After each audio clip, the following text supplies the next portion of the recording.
பொதுவாகவே நம்ம கடைகளில் எலக்ட்ரிக் பல்ப் வாங்கணும் அப்படின்னா அந்த பல்போட கம்பெனியே அதுக்கு 1 வருஷமோ 2 வருஷமோ தான் கேரண்டி கொடுத்துருப்பாங்க.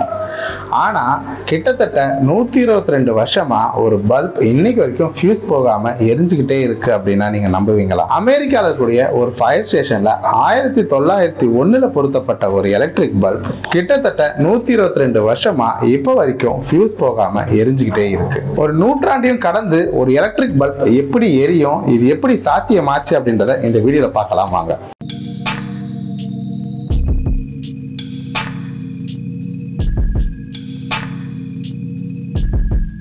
19ஆம் நூற்றாண்டுல தான் தாமஸ் ஆல்வா எடிசன் நீண்ட நேரம் எரியக்கூடிய எலக்ட்ரிக் பல்பை கண்டுபிடிச்சார்.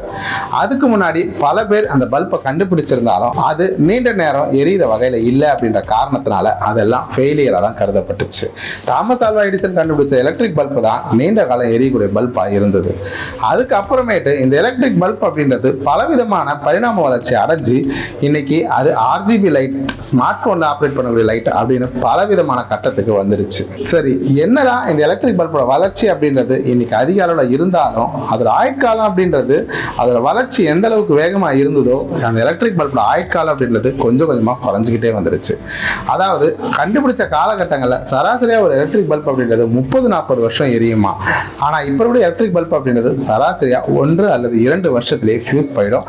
அந்த வகையில் அதை மேனுஃபேக்சரிங் செய்வாங்க. காரணம் என்ன அப்படின்னா, ஆரம்ப நாட்களில் இந்த எலக்ட்ரிக் பல்ப் அப்படின்றது இந்த மாதிரி குறிப்பிட்ட காலங்களில் ஃபியூஸ் போகிற வகையில் தயாரிக்கல, அது நீண்ட நாட்கள் எரியக்கூடிய வகையில் தான் தயாரிச்சிருந்தாங்க. 1900களுக்கு பிறகு இந்த எலக்ட்ரிக் பல்போட தேவை அப்படின்றது அதிகரிக்க தொடங்குச்சு. அதுக்கப்புறம் தான் இந்த எலக்ட்ரிக் பல்பை மேனுஃபேக்சரிங் பண்ற கம்பெனி அப்படின்றது உலக அளவில் எல்லா இடத்துலையும் ஓப்பன் ஆச்சு. அதுக்கப்புறமேட்டு இந்த எலக்ட்ரிக் பல்ப் அப்படின்றது இத்தனை ஆண்டு காலம் நீண்ட நேரம் எரிஞ்சுது அப்படின்னா அந்த தொழில் அப்படின்றது லாபகரமான தொழிலா இருக்காது அப்படின்ற காரணத்தினால இந்த எலக்ட்ரிக் பல்ப் எல்லாமே 1 அல்லது 2 வருஷத்துல ஃபியூஸ் போற வகையில இன்னைக்கு வரைக்கும் தயாரிச்சுட்டு வராங்க. ஆனா எடிசன் எலக்ட்ரிக் பல்பை கண்டுபிடிச்ச காலகட்டத்தில் நிறுவன ஒரு எலக்ட்ரிக் பல்ப் இன்னைக்கு வரைக்கும் அணையாம கிட்டத்தட்ட 122 வருஷமா ஒரு இடத்துல எரிஞ்சிட்டு இருக்கு அப்படின்னா அது ரொம்பவும் ஆச்சரியப்படக்கூடிய ஒரு விஷயம் தான். அதாவது அந்த எலக்ட்ரிக் பல்ப் ஏதாவது ஒரு மியூசியமோ இல்ல முக்கியமான இடத்துல இருந்திருந்தா அது ஆச்சரியப்படக்கூடிய வகையில இருந்திருக்காது. ஆனா அந்த எலக்ட்ரிக் பல்ப் அப்படின்றது ஆராய்ச்சிக்காக கண்டுபிடிச்ச பல்ப் கிடையாது. ஒரு தனி நபர் வாங்கி பொருத்தின ஒரு எலக்ட்ரிக் பல்ப் இத்தனை ஆண்டு காலம் ஃபியூஸ் போகாம எரிஞ்சிட்டு இருக்கு. இந்த எலக்ட்ரிக் பல்பை சென்டினல் அப்படின்னு சொல்றாங்க. இந்த எலக்ட்ரிக் பல்ப் கலிபோர்னியால இருக்கக்கூடிய ஒரு ஃபயர் ஸ்டேஷன்ல தான் இப்ப இருந்திருக்கு. இதுக்கு முன்னாடி இந்த எலக்ட்ரிக் பல்ப் கிட்டத்தட்ட 4 இடங்களை தாண்டி தான் இந்த இடத்துக்கு வந்துச்சு அப்படின்னு சொல்றாங்க. அதாவது 1901 இந்த எலக்ட்ரிக் பல்ப் முதல்ல ரோஸ்காட் ஹவுஸ் அப்படின்னு சொல்லக்கூடிய ஒரு தனி நபரோட வீட்டில் தான் பொருத்தப்பட்டிருக்கு. அந்த காலகட்டங்கள்லாம் இந்த எலக்ட்ரிக் பல்ப் அப்படின்றது ரொம்பவும் அபூர்வமான விஷயம், எல்லார் வீட்லையும் இருக்காது. அதுக்கப்புறம் அந்த நபர் அந்த எலக்ட்ரிக் பல்பை அங்க இருக்கக்கூடிய டவுன் டவுன்ல இருக்கக்கூடிய லிவ்மோர் அப்படின்னு சொல்லக்கூடிய ஒரு ஃபயர் ஸ்டேஷனுக்கு அன்பளிப்பா கொடுத்துட்டாரு அப்படின்னு சொல்லப்படுது. அதுக்கப்புறம் அந்த ஃபயர் ஸ்டேஷன் அங்க இருந்து இன்னும் 2 இடத்துக்கு மாறி இருக்கு.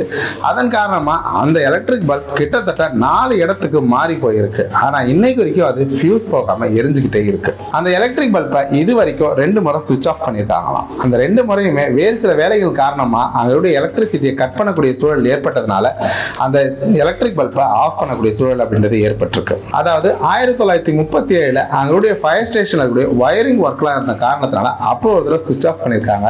அதுக்கப்புறம் 1976 அவங்களுடைய ஃபயர் ஸ்டேஷன் வேற இடத்துக்கு மூவ் ஆகும்போது அந்த லைட்டை ஸ்விட்ச் ஆஃப் பண்ணி அங்கிருந்து அங்க டிரான்ஸ்போர்ட் பண்ணியிருக்காங்க. இந்த மாதிரி 2 காரணங்களுக்காக இந்த பல்பை அவங்க ஸ்விட்ச் ஆஃப் பண்ணிருக்காங்க. இதை தவிர 2013 ஆட்டோமேட்டிக்கா அந்த பல்ப் ஸ்விட்ச் ஆஃப் ஆயிருக்கு. அப்ப அந்த பல்ப் ஃபியூஸ் போயிருச்சு அப்படின்னா எல்லாருமே நம்பியிருக்காங்க. அதுக்கப்புறம் எலக்ட்ரீஷியனை வர வச்சு என்ன நடந்தது அப்படின்றத செக் பண்ணி பார்த்த அப்புறம் தெரிஞ்சது அந்த லைட்டுக்கு பண்ணியிருந்த வயரிங்ல ஏற்பட்ட ஒரு சில கோளாறு காரணமா அந்த லைட் ஸ்விட்ச் ஆஃப் ஆயிருக்கு. அதை சரி செஞ்சு அதுக்கப்புறம் அந்த லைட்டை எரிய வச்சிருக்காங்க. இந்த மாதிரி பல கட்டங்களை தாண்டி இப்போ வரைக்கும் அந்த எலக்ட்ரிக் பல்ப் நிக்காம எரிஞ்சுக்கிட்டே இருக்கு. 1901 முதல்ல இந்த லைட்டை பொருத்தும் போது அதோட வாட்ஸ் அப்படின்றது 60 வாட்ஸா இருந்திருக்கு. அதுக்கப்புறம் தொடர்ச்சியா அது 122 வருஷமா எரிஞ்சிட்டு இருக்க காரணத்தினால அதோட பவர் அப்படின்றது கொஞ்சம் கொஞ்சமா குறைஞ்சி இப்ப 4 வாட்ஸ்ல இருக்கு. போக போக அதோட வாட்ஸ் அப்படின்றது சராசரியா இன்னும் குறையக்கூடிய வாய்ப்புகள் இருக்கு. சொல்ல முடியாது, எதிர்காலத்துல அதோட வாட்ஸ் 0 ஆகி அதுக்கப்புறம் அந்த லைட் ஆட்டோமேட்டிக்கா சுவிட்ச் ஆஃப் ஆகக்கூடிய சூழலும் ஏற்படலாம்.